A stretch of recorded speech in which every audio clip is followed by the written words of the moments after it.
வெண்பருத்தி நூலெடுத்து வாய் வெடிச்ச பூவெடுத்து நான் அணிஞ்சிட தொடுத்து வச்ச நடினமான மாலை இது.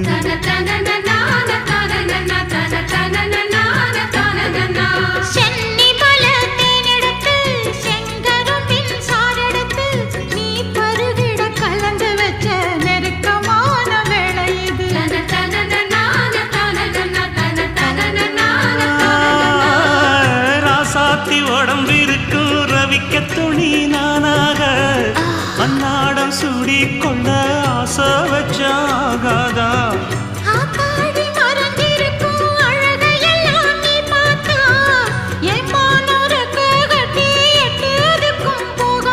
அடிச்சி சக்கரையே எட்டி நீயும் நிக்கிறியே நான் ஏங்கி ஏங்கி பாக்குற போறாங்க பண்ணுறியே.